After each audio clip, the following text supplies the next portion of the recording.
तो अभी जैसा कि आप देख सकते हैं सीजेपी प्रोटेस्ट का ये आज 9वां दिन है। तो हम लोग यहाँ पे पहुँचे हुए हैं और यहाँ पे तमाम लोगों से हमने बात की है और हमारे एक दादाजी हैं और दीदी हैं, तो उनसे बात के थोड़ा सा देखते हैं क्या मसला है और क्यों आई हैं। जी, मैं स्वीटी सैनी दिल्ली से और मैं यहाँ पर आई हूँ। ये जितने भी हमारे बच्चे बैठे हैं आंदोलन पे। अच्छा, पहले ये बताइए, मेरी बात समझिए कि आप तो कोई स्टूडेंट नहीं लग रही हैं, तो आप इस प्रोटेस्ट में क्यों शामिल हुए हैं? मैं इसलिए हूँ क्योंकि मेरा बेटा अभी जो कि 12th पास करके अभी आया है, 12th पास की है, मेरा बेटा भी है। तो उसने जो 12वीं तक की जो भी पढ़ाई करी है, आप ये लगा लीजिए कि नर्सरी से लेके 12th तक की जो पढ़ाई है उसमें भी स्कूलों के अंदर और गवर्नमेंट और प्राइवेट स्कूल वालों के साथ जो साठगांठ से जो घोटाले चलते हैं वो सब मैंने झेले हुए हैं। तो मैं सिंगल पेरेंट हूँ और मैंने सिंगल पेरेंट होने के नाते, महिला होने के नाते, मैंने अपने बच्चे को जिस तरीके से 12वीं तक भी अभी तक पढ़ाया है, तो मैंने वो सब चीजें झेली हुई हैं। जो ब्रश सिस्टम ये चल रहा है ना, तो लोगों को कैसे बेवकूफ बना के लूटा जाता है, सरकारी स्कीमें दुनिया भर की जुमलेबाजी है बस। क्या लगता है आपको ये हमारे धर्मेंद्र प्रधान इस बात से सहमत हैं? धर्मेंद्र प्रधान तो अगर सहमत होता तो ये अभी तक तो मतलब शर्म आ जानी चाहिए थी कि ये पूरे देश के इतने बच्चे जो है यहाँ पर इतनी तेज, आप देखें इतनी तेज धूप, इतनी गर्मी में यहाँ बैठे हैं। अगर इनमें से किसी को कुछ हो गया तो कौन जिम्मेदार होगा? नहीं, वो कहते हैं कि बच्चों ने जो सुसाइड किया है उनकी मौत के ऊपर इनको शर्म नहीं आ रही है। अब तो वो कहते हैं कि हमारे देश में ना ही कोई शिक्षा में घोटाला है और ना ही कहीं पे पेपर लीक हो रहा है, उसके विषय में क्या कहेंगे? सर, अभी कल की फिर न्यूज आई है, एक और पेपर लीक हो गया है। तो कहाँ, मतलब सब घोटाले ही घोटाले चल रहे हैं। मैं तो बल्कि ये कहूंगी 2014 से अभी तक घोटाले ही चल रहे हैं। क्या लगता है आपके प्रोटेस्ट में शामिल होने से प्रभाव पड़ेगा इनको कोई? सब सिर्फ मेरे शामिल होने से नहीं होगा, ये जितनी भीड़ आप चारों तरफ देख रहे हैं सबके शामिल होने से जो है होगा, जरूर होगा। आप हमने किसान आंदोलन देखा, 13 महीने चला, तो जब तक 80 से ज्यादा आई थिंक किसानों की मौत हुई थी, उसके बाद इनको फर्क पड़ा था। जब पूरी इंटरनेशनल बेइज्जती होने लग गई थी, इनकी थू-थू होने लग रही थी, तब इनको फर्क पड़ा था, तब ये झुके थे। तो यहाँ पर इनको भी ये लग रहा है कि ये तो स्टूडेंट्स हैं, पढ़ाई करने वाले बच्चे हैं, ये क्या ही कर लेंगे। अभी तक इनको शायद ये गलतफहमी लग रही है, लेकिन इनको ये नहीं समझ में आ रहा, ये उस चीज को भूल गए हैं कि ये भारत है और हम भारतीय हैं। तो ये भारतीय संस्कृति जो है, अगर हमारे बच्चे यहाँ पर इतने दिनों से भूख हड़ताल पर आज बैठने जा रहे हैं, 17 बच्चों की मौत हो गई है। ये बच्चे इतने दिनों से इतनी गर्मी, इतनी धूप में यहाँ पर अपना जो पढ़ाई लिखाई होनी चाहिए, जो काम करना चाहिए उनको, उसकी वजह वो यहाँ पर धक्के खा रहे हैं। नहीं, हमारे शिक्षा मंत्री कहते हैं ये सीजेपी जो है ये दहशतगर्द की पार्टी है, इसके विषय में क्या कहेंगे? सर, उन्होंने तो किसी को छोड़ा ही नहीं है।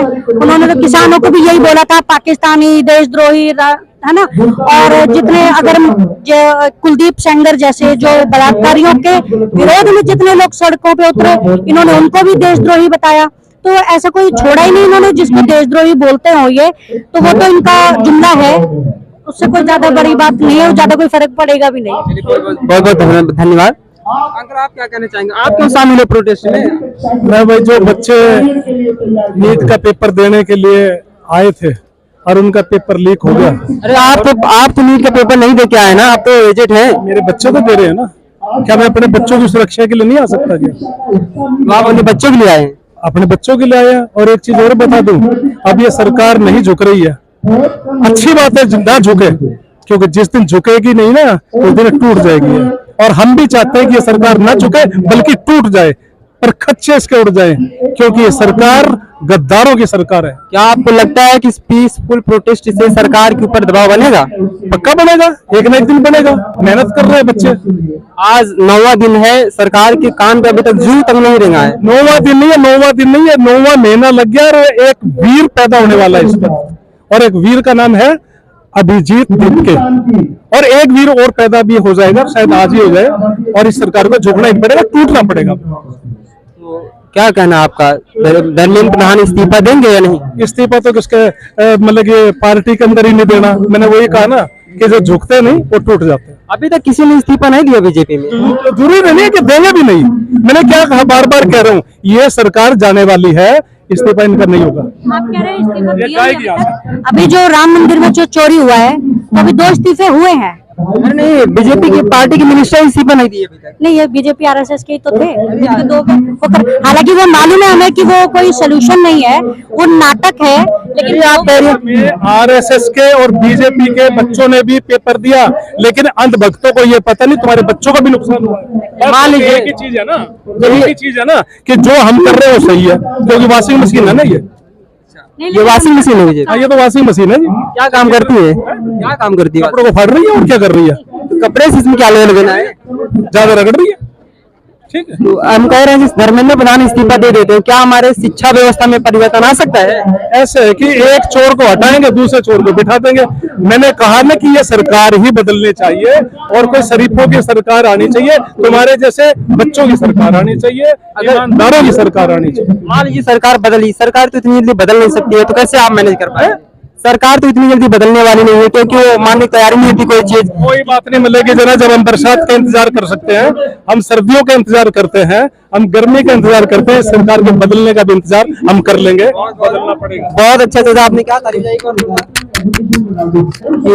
देखिए हमारे देश में शिक्षा स्तर इस स्तर पे पहुंच चुका है जहां पे शिक्षा मंत्री को फर्क नहीं पड़ता है और देश के बूढ़े बुजुर्ग आवाज उठाने के लिए यहाँ पे रोड पे आ रहे हैं। हमारे देश की युवा अपना यहाँ पे पूरा दिन बिता रहे हैं, धूप में किलकिलाती यहाँ पे बैठ रहे हैं प्रोटेस्ट पे, लेकिन हमारे देश के शिक्षा मंत्री के कान पर जू तक नहीं रेंग रहा है। ये शर्म वाली बात है। हम इस देश के ऐसे नागरिक हैं जहाँ पे शिक्षा मंत्री को ज्यादा फर्क नहीं पड़ता कि उनके विद्यार्थी क्या कर रहे हैं, क्या नहीं, कैसे जी रहे हैं, तो कोई मतलब नहीं शिक्षा मंत्री से। और मिलते हैं आगे से किसी व्यक्ति के साथ।